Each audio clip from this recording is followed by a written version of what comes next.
Since the dawn of civilization, spies of every nation and culture have worked to infiltrate their adversaries and glean the information that will give their side the advantage. The stakes are sky high, the strategies varied and imaginative, and the ultimate sign of success is that no one ever even knew you were there. In each episode, we will explore the moral and ethical gray zones of espionage, where treachery and betrayal go hand in hand with cunning and courage. This is the Spycraft 101 podcast. Welcome to your clandestine classroom. This is episode number 53 of the Spycraft 101 podcast.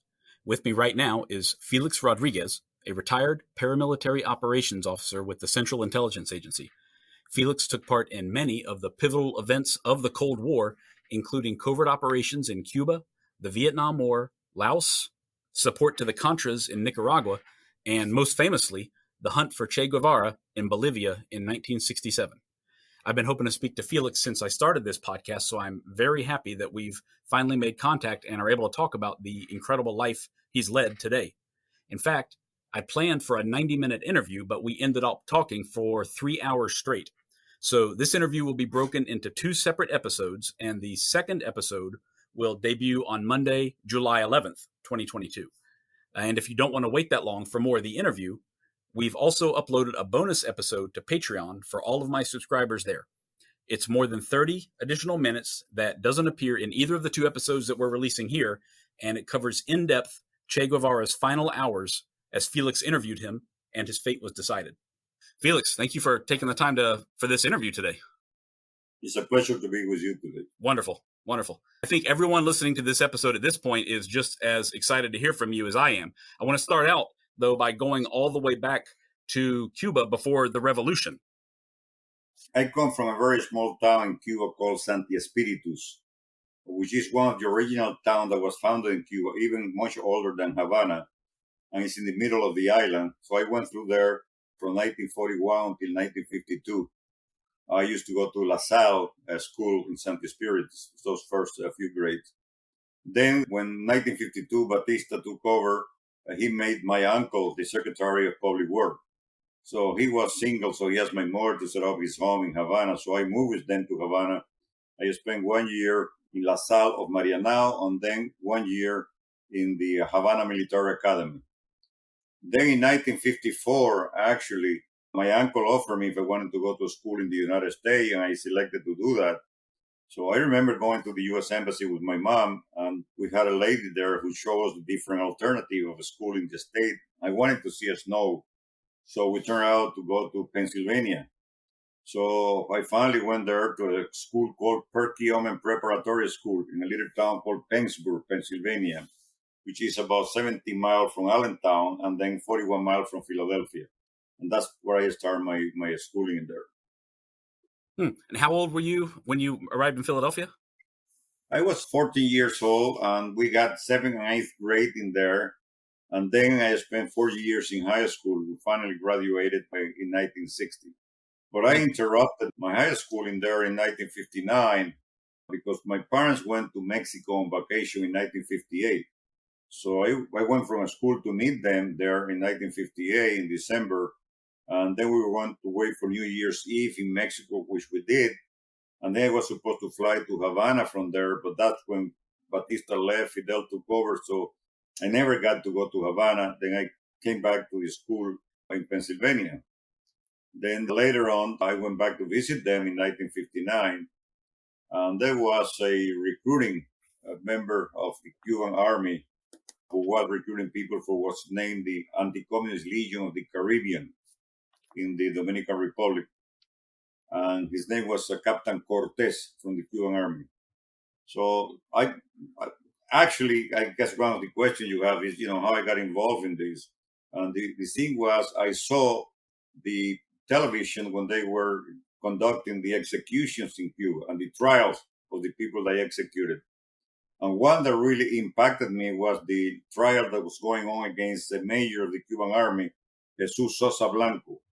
And it was really a mockery of law. You can look at it. Here they bring this guy who's supposed to point out Sosa Blanco killing his brother, And when this farmer arrived in there, he started pointing at the prosecutor and telling the prosecutor that he killed his brother. They had to tell him it was the guy next to him. So it was really a ridiculous type of things. Hmm. And that really, Cuba never had firing a squad before.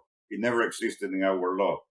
It really impacted me. I thought something had to be done. So when this man came, I was recruited and I went to the Dominican Republic, arriving there on the 4th of July of 1959. Wow. Okay. How many guys went with you? Was it anyone that you knew from school that went along as well? No. There was none from a school. There were just some military people that had left Cuba and they were living in a very cheap hotel where my parents were staying called the Ontario Hotel in Mexico City. So actually, there were about 3 officers that were in the Cuban army who went eventually to the Dominican Republic. And I went by myself in there. I was one of the youngest one. I was 17 and I turned out 18 when I got to the Dominican Republic on the 4th of July. We were being trained in a naval base called Calderas in the Dominican Republic. And we were actually about 100 Cubans.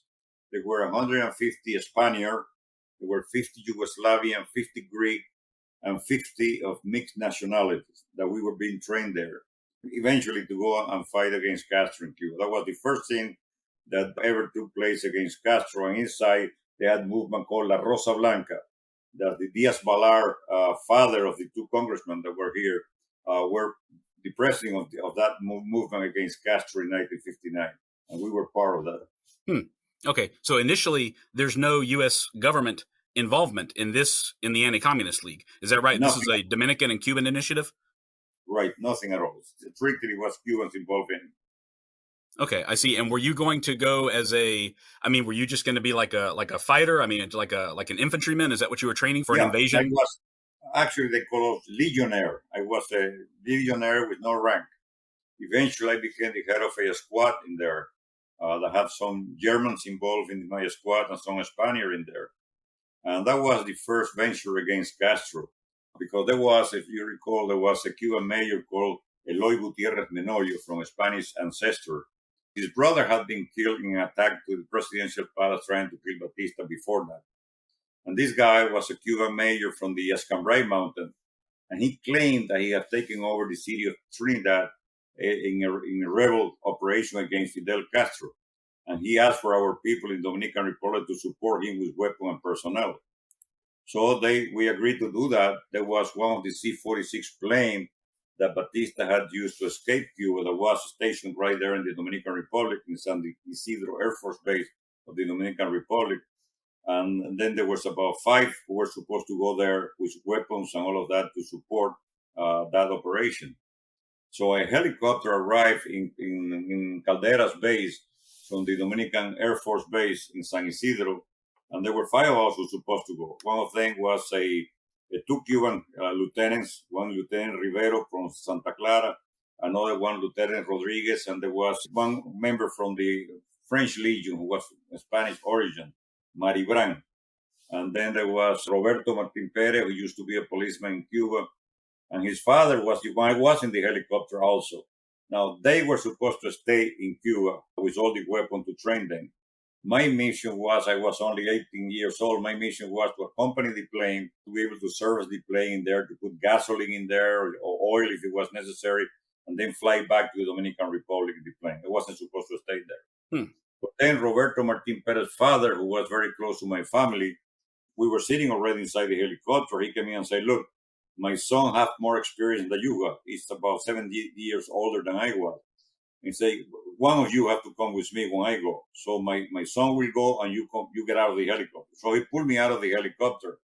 And actually the guy who took my place, who was a captain in the Cuban army, he was killed defending the planes in Trinidad. And Roberto Martin Perez spent the next 28 years in a Cuban prison. So it was extremely lucky. Wow. That would have been unbelievable. That would have been your first brush with the Cuban military, and it ended so terribly for those guys if you hadn't been pulled off that helicopter then. Right. Wow, that's incredible. So did you actually go into Cuba with the Anti-Communist League, with this group, or did that come later? No. It was only the plane arrived there, and it was a setup. They were not actually against Fidel, so all of them were captured. And like I said, this captain who defended the plane was killed on the spot, and the other people went to prison. And of course, the plane was confiscated in Cuba. And from there on, eventually the Anti-Communist Legion was terminated by Trujillo. So it was the end of it. I did contract the hepatitis. So in December of 1959, came back to Miami, recovered a little bit, then went back to school. I finally was able to graduate from high school in 1960, in June of 1960. Then I actually was accepted at the University of Miami for engineering. But then when I got to Miami, I learned there was something somewhere in South America to do something against Castro. So instead of going to the university, I decided, to join that, which happens to be the Bay of Pigs and the Assault Brigade 25-6, which at the time had no name at all. Wow. And did you hear about this through the grapevine, or did they approach you directly because of your previous experience? No. When I arrived in Miami, they were friends of mine who knew about this operation in Central America. Well, we didn't know what it was. It was somewhere in South America, really. Then, we were recruited in there, and then we flew to Guatemala. Now, one thing that I like to make, a lot of people question why was the CIA involved in a military landing when the CIA actually have no expertise whatsoever in military landing. Mm-hmm. Everybody thought the Pentagon was the one who was to conduct that type of an operation. And the simple answer was it was never meant to be a military landing.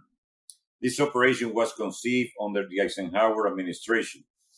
President Eisenhower in early 1960, was briefed that Cuba was planning to go into a different phase of relationship with the Soviet Union, and they were planning to bring offensive missiles into the island.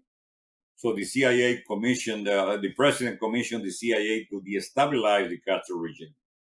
And the original concept was not an invasion per se. It was to promote a guerrilla warfare in the Escambray, who already had hundreds of guerrilla operating in that mountain in the center of Cuba, actually very close to my hometown of Santi Espiritu. Right. So they sent a colonel who actually was graduated from West Point, called Napoleon Valeriano was his real name. He used the name with also Vallejo. He was from Filipino origin, and he had been very successful in the war against the communist hawk in the Philippines. Now, his idea was completely different. Now, he created, when members of the brigade were there, actually, when I arrived, there were about 200 in the training camps. When I left for Panama for additional training, there was only 600 on December of 1960. So what this colonel did, he separated what we call later the brigade. At that time, they had no name, 3 groups. What they call the great teams, black teams, or what they call the special forces of the brigade, the black teams, and the occupational force.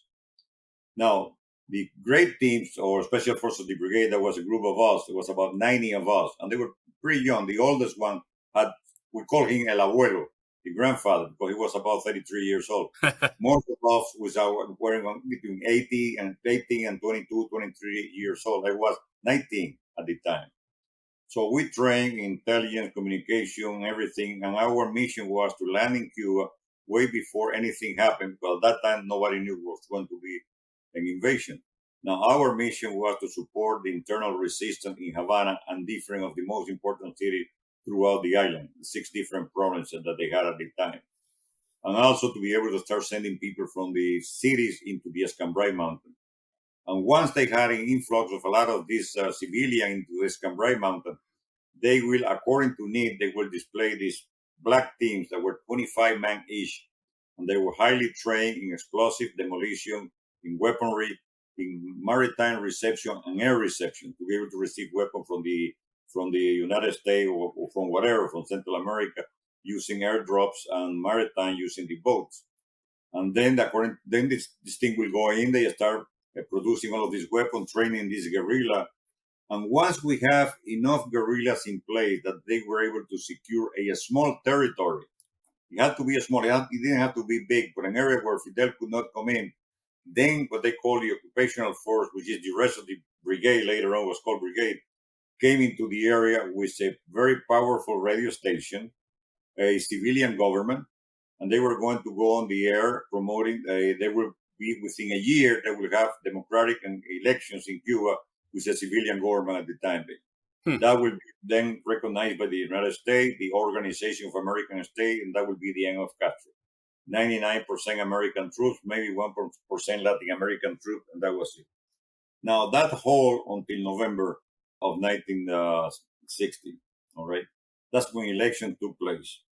Now, President Kennedy had been very strong against Nixon, telling the Nixon administration, Eisenhower administration, they were not doing enough to actually liberate Cuba from communism. And of course, Nixon in the debates could not tell that we already had people in Guatemala to be able to do that, specifically to overthrow Fidel Castro. Of course. So when the president was confronted that there was a group of so many Cubans in Central America, he had to take a decision either to continue with the operation or terminate it. Now, once the president is elected, really the other administration become a lame dog. They don't take any decision of any importance. Then it belongs, even though he had not become president yet, he's the one who take control of foreign policy, especially in something so significant as invading Cuba. So the president decided to continue with the operation, but he didn't want to have an operation that was conceived and run by the Republican. So he decided to continue, but he completely disbanded the black teams. And the idea was, the first operation was to take over the city of Trinidad. And to me, that was an excellent choice because the city of Trinidad is on the south coast of Cuba. It's very close to the port of Casilda, where the brigade didn't have to land like they did at the Bay of Pigs. They just had the big boat to get right next to the pier and just walk into the land in there. Then it was right next to the Escambray Mountain. If anything went wrong, our people were going to the Escambray Mountain and join the guerrillas that were free. A lot of them were in that time there. Also, there was a hospital between Trinidad and the Escambray, right in the mountain called Topes de Collante that Batista had built for people with respiratory problems. And that was housing at that time about 2,000 guerrillas that were captured, which meant that we had already 2,000 people right there who knew how to use weapons. And we were bringing with us 10,000 additional rifles to be able to distribute to the people that we thought was going to be joining us. And then there was a runway that was going to be expanded. And then our B-26 would be able to operate right from there. And we were bringing on the boat fuel for the boat, rockets, bombs, and everything to be able to operate from Cuban land. And Trinidad is far enough from Havana that the Fidel Castro T-33 jet plane could not fly there and return with the same tank of fuel. So they would not be able to use those planes to attack us. Now, the Bay of Pigs was much closer, so they could do that. They would come with jet and back and forth. And that hold until about the very end of September. Then, unfortunately, some advisor of President Kennedy told him that it was very difficult to deny American participation because it was a city. There was going to be a lot of press in the city, which is ridiculous. Nobody could believe that a group of exiles will be able to amaze tanks, planes, troops on that amount of weapons and not be the United States involved. Everybody knew the United States was going to be involved for an operation of this magnitude. But they convinced the president, so they discarded the Trinidad and they decided to go to the Bay of Pigs with an invasion. And the reason they picked up the Bay of Pigs because it was a secluded area, very small cities around that area, not many population in there. It had only 2 roads of access. So if we control the air and we land in there and take over and control the air for a few days, that will be enough to set up the provisional government, bring the radio station, and do what was going to be done in the Escambray in a shorter period of time. Now, to be able to be successful for that operation, definitely we had to control the air. So the first 2 airstrikes that took place before the invasion, they took out 90% of Castro's Air Force. But still they had left some T-33 jet trainers, which is no match to a B-26 is a light bomber, and T-33 a jet. I mean, it's like fighting a lion against a tie-down monkey. Ridiculous. And we did not, there was supposed to be an attack, the last one was all of our planes, 16 B-26s to completely eliminate Castro's Air Force. Now, the Kennedy administration was telling the world that these 2 airstrikes that took place against Cuban targets were defecting pilots from the Cuban Air Force. And that's why they painted our plane with the FAR, Fuerza Aérea Revolucionaria, the insignias of the Cuban Air Force B-26s. Cuba had B-26s. And we were given B-26s from the Alabama National Guard. But there was a big difference. Their B-26s were a little bit older, and the nose of the Cuban B-26 was plastic, and the machine gun were on the wings, okay, and the rocket was on the wing. Our B-26s had a metal nose. It had 850 caliber machine gun in the nose, and the rocket and the bomb will go under the wings. So it was a completely different configuration. At that time, on the first attack, they were able to shut down one of our B-26s. So here you have Adlai Stevenson at the United Nations telling the world that those were defecting planes from the Cuban Air Force. And here come the Cuban ambassador, Raul Roa, with pictures from both planes, from the plane that they shut down, that clearly show 850 caliber machine gun in the nose, and the Cuban plane that were plastic nose. So Stevenson had never been really briefed with the administration. He was also telling the world, because he was told that they were planes that were defecting. So when he was confronted and the administration told him that indeed what Raul Roy was saying was right, then he told the administration, unless they put a stop to the airstrike, he will resign to the UN because he could not lie to the world. Wow. Do you think that the original plan had a lot more chance of succeeding? So that was then when they stopped the airstrike. That's when the invasion landed. Fidel controlled the air, and they were able to sink the first day. The Houston, who was bringing all the ammunition, all the rocket, the radio station, everything, and they did not have a contingency plan to supply the brigade. So in the first 24 hours, the brigade fought bravely. They took every single position that was assigned to them in the military plan. And then on the second day, they extended the ammunition for one day for 48 hours. And then on the third day, there was no weapons, no ammunition at all. And they did not surrender, but they had to go into the swamps. And eventually, 98% of them were captured. That was the end of the Bay of Pigs, what is called the big fiasco of the Bay of Pigs. Oh, yeah, incredible story. It really is. It's such a defining moment of the 20th century and the Cold War. So it sounds like the initial plan that you mentioned had a better chance probably of succeeding until the Kennedy administration, a lot of non-military types got involved in kind of micromanaging it. What do you think about that? Absolutely. That's exactly what happened. The other one would have taken a longer period of time, but it was more secure. We definitely would have been able to overthrow Fidel Castro with the other plan. Wow. So now I understand that you went down to Guatemala, of course, but you actually went into Cuba earlier than the brigade did, right? You went in with a small team? Yeah, when they had what we called, the special forces of the brigade or the great teams, black teams, our group was about 90 people. Only 36, less than 40, actually entered Cuba before the invasion. Okay. In December, well, first of all, in November, we were used by the Guatemalan government to put down a revolt of army people that was conspiring against President Idigo La Fuente. And they were actually instigated by the Cuban intelligence, Cuban government in Puerto Barrios. So they used brigade members to go in there. I was one of the planes that went in there and were B-26, and they gave up. And then our infiltration team were moved in middle December, to Panama for additional training. We were trained with military equipment, especially Soviet equipment, because we were going to be dealing in the city with weapons that is made in the Soviet Union. So we were made familiar with the AK-47, the Chinese submachine gun, the RPG. So we trained all of that in Guatemala. Then we spent New Year's Eve actually in Guatemala. And then in January, we were taking and flowing from there to Miami. And then we were putting a motel, which was in the middle of nowhere in the Homestead area with a big swimming pool. And from that place, that's when they started to infiltrate the teams in Cuba. We came into Cuba in 3 different ways. One of them was the first one to actually arrive were a few of our people who came in through the regular airport. Okay, they came in with the cover that they were going to a school in different United States universities. Now they got them to go to those universities to be able to learn the transportation, the location, everything, in case they were questioning about that. So they actually went to the airport with their real names, coming back from Cuba, from the United States, claiming that they were going to come to help the revolution. And that was a small group of people that entered that way. One team only parachuted into the Camagüey province, about 5 of them. And the rest of us, 90% of us, entered clandestinely by boat. We had a reception team between Havana and Camagüey. We were between Havana and Matanzas, and they were waiting for us. We arrived in there. And then we had to walk about 5 miles to the main highway. And then there was a safe car from the MRR movement pick us up and took off to safe houses in Havana.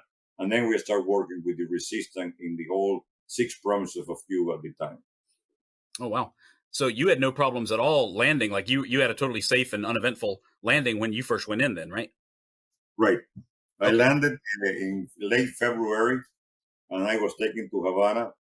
Then I saw the head of the resistance, Francisco, who was the commander of all the resistance in there. I was head of the infiltration team for Las Villas province. That's where Santa Clara is now. And they wanted to do an uprising in the area, which is on the other side of the Escambray Mountains. Okay. Now that area is only hills. It's not mountain. So their idea was to have a guerrilla in there. So when the time came and the invasion was coming in, to be able to break the main highway to cut it in half. But the weapon never arrived from the outside. Even I came out for 3 days, and we were not able to bring the weapons in. So, that was a fiasco. We couldn't do that. And then when the invasion took place, none of us at all were advised of the incoming invasion. We were surprised. We were actually learned about the invasion from the Cuban radio. On the 17th of April, I was in Havana. I had a lady who was driving me. I was supposed to go to Varadero to pick up another member of my team and then go to Santa Clara, who was I was the head of that province. But then that morning, that's when hell broke loose in Havana. You could hear all this military music and calling all these different military units to report to their different bases. So, that day we learned about the Bay of Pigs. Now, it was a disaster because Castro very intelligently, what he did was, in every big cities, including Havana, he will go house by house, block by block, and surround it with troops. And if you were males, which in military, and you were between 15, 16-year-old to older, unless you were 90 years old, and you were not assigned to a military unit, even though maybe you were a member of the Communist Party, but if you were not assigned to a military unit, they would pick you up and put you on what we could call a concentration camp temporarily. They had like baseball field in Havana with high fences that they put up to 250,000 people in there. They laid the theater, Blanquita Theater, which is capacity for 5,000 people. 5,500 people were put in there. So actually, he was able to completely dismember the internal resistance, who was very well organized. Now, a lot of the people that they captured during the Bay of Pigs were later released because they had no idea who they had. But it had the effect that it completely destroyed the capability of all of these clandestine units that were operating in Havana and other main cities. Why were they able to take them down so quickly? Were those groups already thoroughly infiltrated, or did they just pick up everyone? No, they just went house by house. Nobody was infiltrated, really. They just went house by house. Let's say if I was there, I was 19 or 20 years old, like I was 19 when I was there. Are you assigned to a military unit? No, they don't care. They pick you up and put you in a temporary concentration camp. Boy. That's why they completely destroyed the internal resistance. They pick up, I would say, about 90% of the resistance were captured, and 90% of them were released because they had no idea who they had but they were able to completely disarticulate the operational capability that we had in the cities. Man, that's unfortunate. Prior to that, how strong was the resistance? Did they have a real chance of overturning Castro's new government? Yes, I would say yes. It was very, very, very strong. They were able to conduct a lot of sabotage in the cities. They were very well organized, but unfortunately that happened. Actually, I was very lucky because the lady who was driving me, we were hiding in an apartment in Havana, and her father was very close to the Spanish embassy. So the head of intelligence of the Spanish embassy, who called himself the head of propaganda of the embassy, he knew where she was staying. And he went to her because he knew that they were coming through that area to do that thing, to surround the whole block and, taking everybody in prison. So before they arrived to the apartment building where I was, he took her and I went along with her to his apartment, and he got diplomatic immunity in Edificio Somayan. It's an apartment building near the ocean there, a beautiful and tall building. And that's where I survived. Actually, when we were coming down the elevator into his diplomatic car, who was a Chevrolet, 1956 Chevrolet with diplomatic plate, we were just getting to the car when there was a militia truck pulling right behind us and surrounding the building. and taking everybody in prison. So I spent over a week in his home. Then he told me I could not stay any longer because another 8 people was hiding in his apartment building, and they finally got us to be accepted in the different embassies. So I went to the Venezuelan embassy as a political exile, and I spent the next 5.5 months in the Venezuelan embassy until I got a safe conduct. And I left Cuba on the 13th of September of 1961 for Venezuela, where I spent 2 weeks. Then in the beginning of October of that year, I was in Miami, and within 2 weeks, I was back in Cuba like 7 times, bringing the people and all of that to an area that I had kept the contact with them as an infiltration team. So was it different coming back after all that time? I mean, was there security on the shores? Was it much better after the first attempted invasion? No. We could be with no problem. We never had any problem going back and forth. Huh. Wow. And you were bringing weapons and that sort of thing to the remaining resistance members? Right. Weapons to give it to some of the resistant people, bringing teams, infiltration team that went in to operate with intelligence purpose at that time. Okay.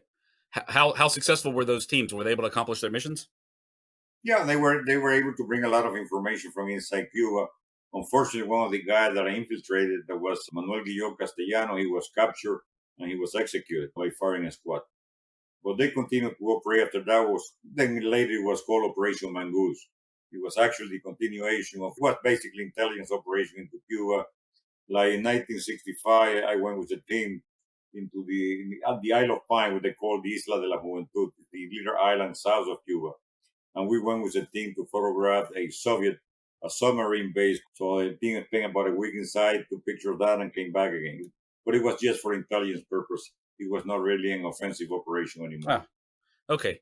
So there were some other attacks going on as part of Mongoose, weren't there? I know about the guys in the swift boats, right, that were operating off the coast.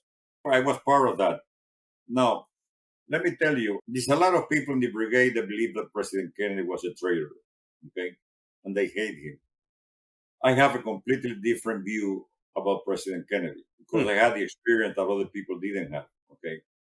I believe President Kennedy was a young president, very ill-advised, with very little experience. And we paid the price, all right? But I don't think he's a traitor at all. And I think he paid with his life what he was planning to do. After he took full responsibility for the Bay of Pigs, what he did was he created the incentive to American corporations for tax exemption to be able to get enough money to pay the ransom to bring the brigade out of prison, which he did. So the brigade came out of prison in December of 1962. We also flew. Pan American donated the plane for free, and they flew up from a Cuban military base to Homestead Air Force Base into the United States, the whole brigade, with a few exceptions. Now, members of my infiltration team were not part of that negotiation because we did not land them militarily, and they actually view us as a spy because we came in clandestine into Cuba. So my infiltration team sustained 4 executions. 4 of them were executed by firing a squad. 1 of them was killed defending a safe house. And about 14 of them were captured and spent the next 18 years in a Cuban prison before they were released. 18 they were not released to the brigade. And there was 1 brigade member that spent 25 years in prison that Castro had a personal grudge against him. I was not aware of that. Did he return to the United States after that or stay in Cuba?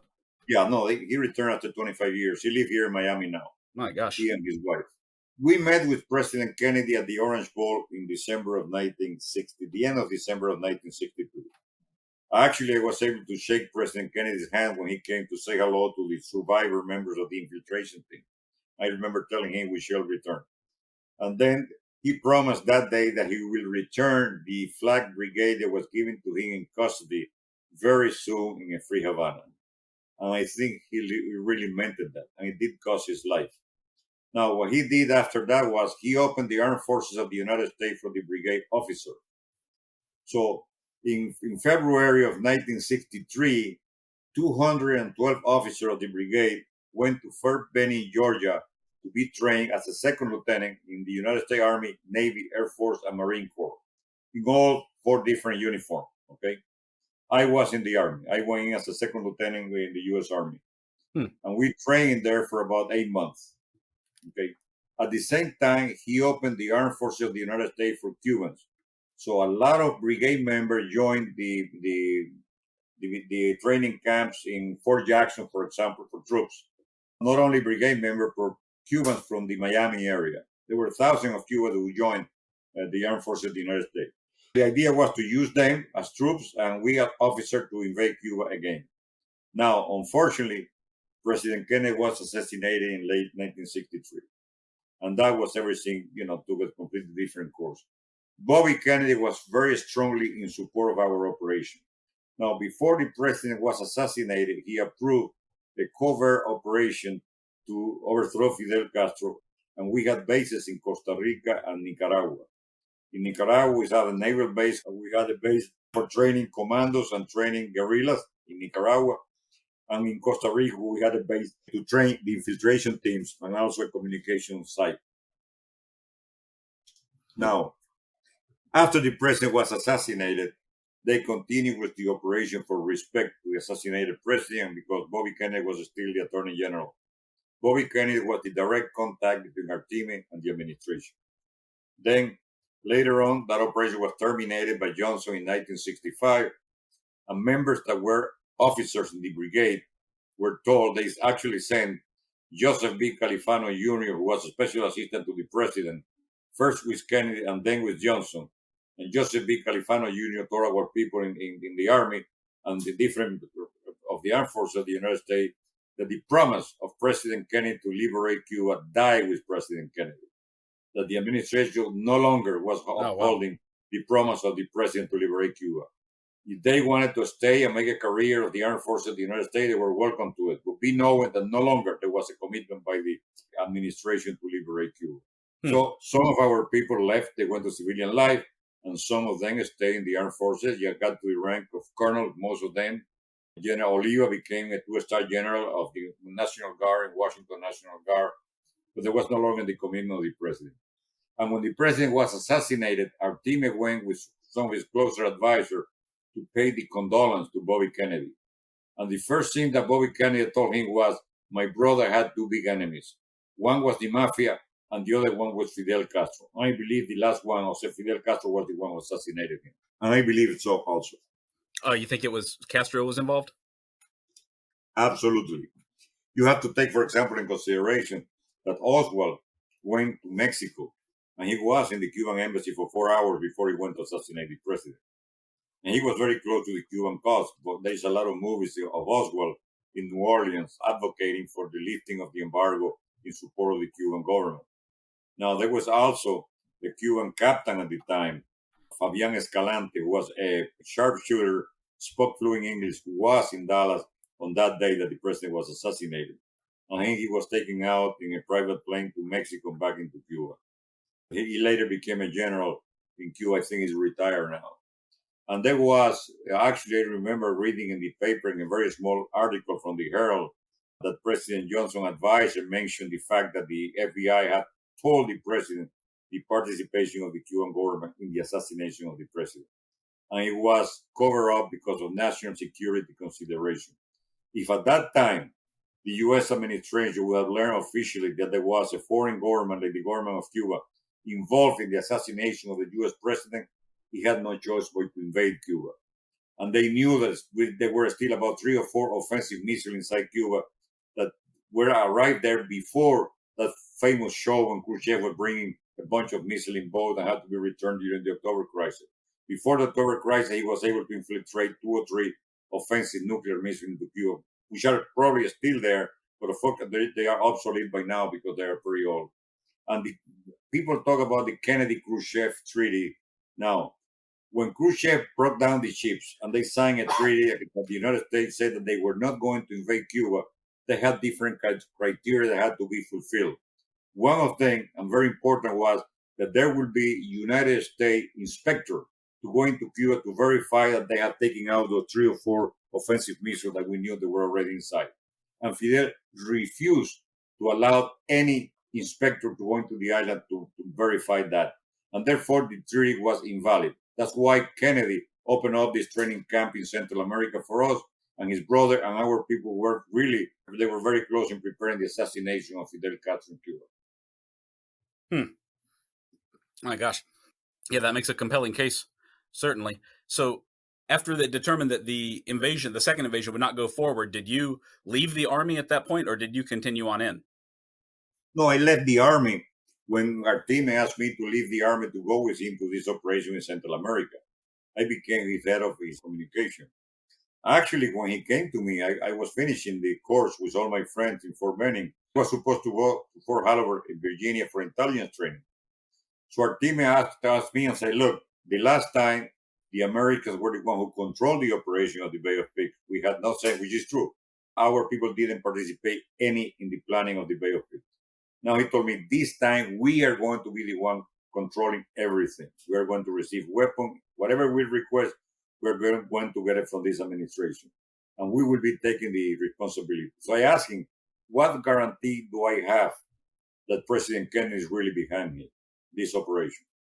And he told me, what guarantee do you need? I said, well, you want me to leave the army, go to a motel and be trained by the CIA, tell the president, whoever your contact is in the administration, that they should give me the training in the U.S. Army uniform here in Fort Benning. And if they do that, I'll resign my commission and go with you. So he told me, okay, go and see your supervisor and ask him you want to go to a special communication training. Of course, my supervisor was a mayor of Puerto Rican origin, Major Angel Torres, and he had no idea what I was talking about. I went to see him. So I went to see Mayor Torres and said, here, Lieutenant Rodriguez, I'd like to change my training for a special communication training. Now, the mayor looked at me and said, look, Lieutenant, first of all, as far as I know, there is no such thing as special communication training. But if it were, it's too late to change. You're going to go to intelligence training. Then he asked me, who told me? And I told him I could not tell him. He threw me out of his office. All right. So we graduated from that training. We came to Miami for 2 weeks before we went back to be reassigned to the different posts that we were going to. And then a week after I arrived here, I got a call from our recruiting center from the Army and asked me to call Mayor Torres immediately in Fort Benning. So when I called Mayor Torres, he told me, Lieutenant Rodriguez, come to Fort Benning immediately. We have here Mr. Musa, Mr. Flanagan, to give you your special communication training. So I selected a couple of guys. We all three of us went to Fort Benning, Georgia. We were giving an empty building inside the military base. Of course, I spoke English, but the other two didn't. So we had a Puerto Rican sergeant by the last name of Castro, of all last names, to actually be the translator for the group. We spent about a month and a half or 2 months taking this communication training inside Fort Benning in uniform of the U.S. Army. Then we resigned to the commission and joined him in Central America. Wow. What was the Central American mission that you were involved in? We had the swift boat that we were operating in Central America. They were conducting raids against Cuban targets. Okay, right. And at the same time, they were promoting the assassination of Fidel Castro in Cuba. And a silencer was prepared and sent to Spain to be given to Major Cubelas in Cuba, who was supposed to assassinate Castro, with the full knowledge of Bobby Kennedy. I've got it. Yeah, I know that went on for a while. Eventually, those missions shut down, and those boats, they went to the Congo, right? Yes. When Che Guevara went to the Congo. We had like 2 swift boats operating. Then we have some fast boats. We had 2 huge motherships of 200 and some footer. One who was anchored in Monkey Point, the naval base in Nicaragua. We had the center of intelligence, and we had the center of communication in that boat. And the other big one was the one who will go around Cuba, towing these 2 swift boats to conduct raid operations against Castro. Right. I had a really good interview not long ago with Jim Halls, who I'm sure you know, about his time in the Congo with those swift boats. That was an episode a few weeks ago. Yeah, so in 1965, our operation was terminated by Johnson. Mm-hmm. And they cut the boats in 2 and they were flowing to the Congo, and they were operated out of the Tanganyika River. Mm-hmm. The Makasi is an operation of the CIA that went from 1962 to 1966 in the Congo. By the way, this last Saturday, I had our new museum in Hialeah Garden, the Deputy Chief of Staff of President Felix from what they call now the Democratic Republic of Congo. And she was so impressed when they saw that corner was dedicated to the Makasi and to the Congo that she called the president from there, and the president is going to come to New York for some visit, and they agreed that he was going to come to Miami to visit us at the museum to see that corner was dedicated to the Congo. Wow, that's fantastic. Is that coming up in the next few weeks or few months or something? In December of this year. Okay, yeah, that's wonderful. I still have not visited the museum myself because I came down in April of 2021 for the 60th anniversary at Tamiami Airport, but I didn't go to the museum that day because everyone was at the airport already. But I'm definitely Yeah, looking forward to coming in next time myself as you soon have as I to can. come. Actually, we have outside an M41 tank, similar to the one who landed at the Bay of Pigs that I got it from the Army. Then we got one original plane from Brother to the Rescue, a Skymaster, that was used to recover balseros during that time. And then I was able to get it, to me 5 years to get it, a B-26 that was in Guatemala. It's the plane where all our pilots were trained in Retalule in Guatemala, an original plane. It took me so long because it wasn't displayed by the Guatemalan Air Force in the area where they have the mechanics of the Guatemalan Air Force. So it took me 3 different ministers of defense to finally convince the president. Now we have that plane there. That just arrived fairly recently, didn't it? No, it arrived about a couple of years ago. Oh, a couple of years ago. Okay, good. Yeah, I saw some posts about it on the Facebook page. Right. That's wonderful. Yeah, you have a great collection there. I've seen it in photos only so far, but I'm looking forward to see it in person as well. Absolutely. We're looking forward to your visit. Good. So this takes us up to kind of, you said 1966 was when the Makasi operations ended. That takes us up to 67, which, of course, found you in Bolivia. So can you talk a little bit about how you ended up in Bolivia searching for Che Guevara? Sure. Now, let me tell you a little anecdote that happened before. In 1962, when I came back from Cuba in 1961, I continued to operate with the CIA, going trips to Cuba back and forth, 1962. Then I actually married my present wife. This August will be 60 years marriage. Oh, wow. Our 60th anniversary. I had met my wife in Cuba when I was 14 and she was 17. And from the time I saw her, I told myself she's going to be my wife. Now, I was 14 years old at the time. Then after that, she came to school here in Virginia, I came to school in Pennsylvania. We wrote a few letters, and that was it. Then later on, when I was in Cuba, infiltrated, went to visit her at home, and she wasn't there. Then in 1962, she finally came from Cuba. Within 6 months, we were married. Okay, we got married on the 25th of August in 1962.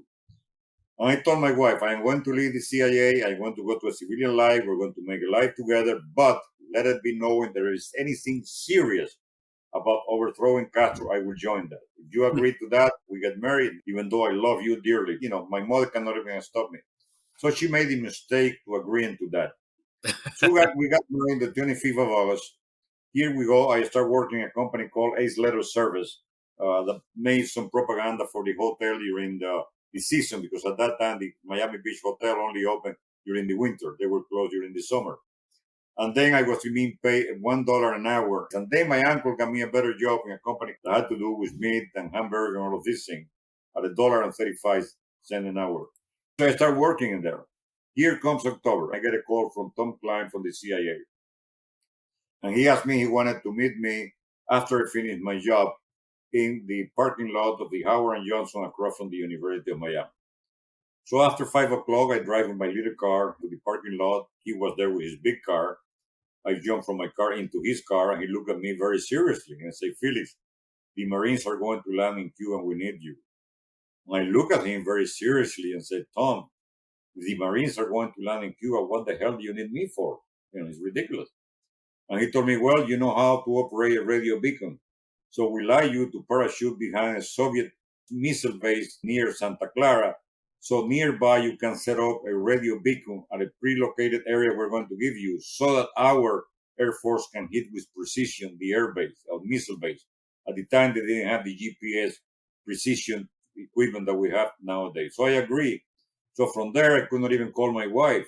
I was taken to a safe house, and they sent an instructor to teach me how to do the 3-point of contact when you jump. So my only practice as a paratrooper was to jump from a table a little bit higher and try to hit the ground and distribute the weight of my body in 3 different points. That was my training.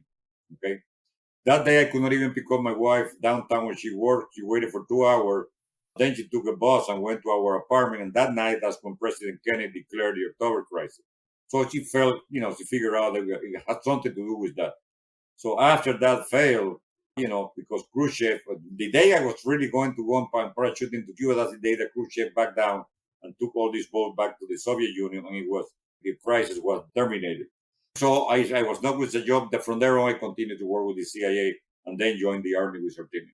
So, how did you end up in Bolivia was it 67, or were you already there by the beginning of 67? No. Before that, after all of this thing with our team in Central America, in '66, I worked with the agency. They sent me to Venezuela, set up a communication system for the CIFA, Servicio Información Fuerzas Armadas, the Armed Forces Intelligence Service of the Venezuelan Army, and also advised them what they call the Los Cazadores, which is like the special forces of the Venezuelan Army, who were at that time fighting the guerrilla that Cuba has implemented with Captain Ochoa, who later, as a general, was executed.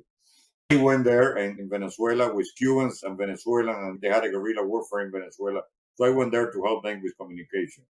Then when I came back in 1967, that's when they actually came to Miami to select 2 people from 16 to go to Bolivia. Okay, I've got it. And were you a CIA employee at this time? Were you still like contracting with them? At that time, I was only under contract. Okay. I really didn't have any right to retire or anything like that during that time. Okay, they just came to you when they needed you then, basically, which sounds like it was pretty often. Yeah, we were called principal agents. Okay, we had, people called handler. It's only in the movies. We didn't have handlers. Everybody called to the people who run agents the handler. They were called case officer. They were the one who control all. The name handler is only used in the movies. So Okay. I had a case officer who was running the operations against Castro, and he was the one who was controlling all. Then I got a call one day to meet this guy who came from Washington in 1967. His name was Larry Sternfield. He was pretty high in the agency from Latin America division. He came down, interviewed 16 Cubans to take 2 to go to Bolivia. And the reason they were using Cuban, it was because it was a prohibition in Bolivia by Ambassador Henderson, the U.S. ambassador, who prohibited any U.S. citizen to participate in area of danger or combat. Because from 1966 before, they were already advising from Vietnam. They were already advisors coming back in plastic bag from Vietnam. And they didn't want advisors coming back from plastic bag from South America. So Okay. they didn't want to use any U.S. citizen in areas of danger. So we were not U.S. citizens at the time. I was not even a U.S. resident. I was just a refugee. So coming back in a plastic bag was no problem. It would not be a big thing. There was no American being killed. That's why they selected us to go to Bolivia for that mission there. That's some cold-hearted calculations there. Yeah, so they selected 2. I asked later on to Larry, why he selected me. So he told me that every time after he finished an interview with one of the Cubans, he will tell him, if I select you, when will you be ready to be mobilized? And everybody would tell him, well, I need a few days, I need a week or 2 weeks, whatever. It was always something, a period of time to set up your things at your home, etc., etc. My answer to him was, well, if I have time, I take my car, I drive to my home in Miami, I pick up my clothes, I say goodbye to my wife, to my 2 kids, I come back and we leave. If we don't have time for that, you give me the phone, I call Rosa and tell her I have to leave. And if we don't have time for that, let's go and give you her number and you call her and tell her I had to leave. And he told me nobody had told him that. That's why he selected me to go to that mission. That makes sense. So it was you and one other then out of the 16? Yes, another one that came with me. After we were selected, we went to Washington, where we went to a safe house in Washington. We were briefed on everything about what the guerrilla were about. We were given the names of the guerrilla, as much information about them as possible, and then we came to Miami, and then we were flowing from Miami. They were going to go to Bolivia. We were flowing to New York. In New York, they retrieved all of our true documentation, and we were given that fake documentation that we were born in Puerto Rico with another name. My name was Felix Ramos. Then, with this new documentation, we boarded a brand new flight that was flying, stopping in Miami, and then went directly to La Paz. They told us not to deploy in Miami, but we got to Miami, and there was a problem with the radar, so we had to stay at the hotel in Miami. Then we flew straight to La Paz. Our case officer was waiting for us in La Paz. We arrived late, so they were in the hell of a hurry to take us because we had a meeting with President Barriento at his home. The 2 of us and the American who was going to be our case officer. So we went to President Rene Barrientos Ortuño, his home. We're told that we were expert in guerrilla warfare. Then we talked to the president, and he gave us ID card from him, asking all the civilian and military authority to give all the whatever we requested. They were supposed to support us. And then they took us to the Ministry of Defense with General Obando Candia, Alfredo Obando Candia, the Commander-in-Chief of the Armed Forces. And he gave us a similar ID card from his office, telling all the civilian and personnel and military personnel to give all the support that my name was Captain Felix Ramos, will request. All three of us were given the rank of captain in the Bolivian army for that operation. Oh, wow. And so what was the mission exactly like? Were you supposed to just locate and capture him or just gather intelligence on what was going on? Or We were advisor to the different units. Before we arrived, there were about 3 or 4 Cubans that were assigned in La Paz to advise the Minister of Interior in intelligence, Cuban origin. And then the 2 of us went to Santa Cruz de la Sierra, and then they had a special forces team commanded by Papi Shelton, who was training a 2nd Ranger Battalion in counterinsurgency in an old abandoned sugar mill called La Esperanza. So first of all, we went there, we met Papi Shelton, and then they divided 2 of us. My friend stayed at La Esperanza, and he was training the intelligence team for the battalion. In my case, they assigned me in Santa Cruz to the headquarters of the A Division, who was commanded by Colonel Joaquin Centeno Anaya, and I was the personal advisor of the colonel and the head of intelligence with Major. So whenever they capture some document or something like that, I will fly in with the mayor to see the documentation, exploit the intelligence of the documentation. And one time, for example, they had captured one guerrilla, Paco Jose Castillo Chavez, and they were holding him, and we flew in an Air Force plane from Bolivia. He and I went to interview the guy, and I was able to save his life because they didn't keep any prisoner. They already had told the press that this guy was badly wounded. They were going to kill him and tell the press that he died from combat wound. But I was able to secure his release to us for intelligence purposes with General David Lafuente, who was head of the army that I had met in dinner in La Esperanza with the commander of General Porter. And he was able to give us the prisoner who value. It was very, very valuable. He was the one who gave us the information how Che will move around. Whenever Che moved from point A to point B, he divided his guerrilla in 3 groups, what they call vanguard, center, and rear guard. The vanguard had about 4 or 5 or 6 guerrillas, and Paco gave us the name of all 5 and 6 guerrillas. Che would be in the middle with the majority of the guerrilla, and then 5 or 6 other guerrilla was 1 kilometer behind him, called the rear guard. So in case there is an ambushing process, he will be able to maneuver in the middle and evade the army. So we had all of these names given by Paco when in late September there was an encounter by a unit commanded by a Bolivian lieutenant. We were told to go to this little town called Pucará to wait for him. He had killed 3 guerrilla. He was bringing the 3 dead bodies to Pucará. So we went there, and here about 4 o'clock in the afternoon, here comes Lieutenant Galindo with these 3 mules, and on top of every mule was 1 dead body. One of them we recognized was Coco Peredo. He even had a driver license with him. He was the head of the guerrilla on the Bolivian side. The other one was Mario Gutierrez Ardaya, who was a Bolivian doctor, and the other one was a Cuban. At the time, we only knew like Miguel. Then later on, we learned that Miguel was Captain Manuel Hernandez Osorio. Paco has told us they were members of the vanguard. So when I interviewed Lieutenant Galindo, he told the guerrilla in the distance, I start preparing the ambush on top of the hill, and then the guerrilla surprised me. Actually, what he saw was Che Guevara's group, and the vanguard was already coming up the hill. So that verified that was Che Guevara's group. So with this information, I was able to convince Colonel Centeno Anaya to cut the 2 weeks that was for graduation of the battalion, who already had received the full training, to cut it short, to move it into the operational area. Because first of all, he told me, Felix, it's only 2 weeks for graduation. I said, mi coronel, in 2 weeks, we have no idea where Che is. Right now, we know he's right there. So he cut the training and he mobilized the battalion immediately. There were 4 companies that were mobilized to the operational area. One stayed in Valle Grande to be able to support the unit in operation with food, ammunition, and communication, all of that.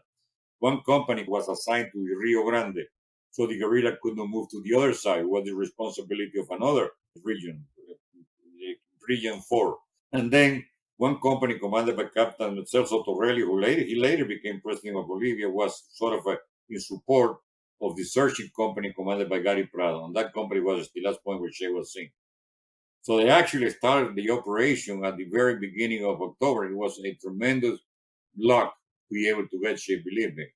It only happened once in a lifetime. We arrived into the area of operation on the 1st of October. We start operating. And on the weekend, on that second weekend, it was October the 7th. And October the 7th was a Saturday. All right. I was installing some PRC-10 radio on 3 Bolivian aircraft, 86, who had the capability of delivering 50 caliber machine gun and 2.75 rocket.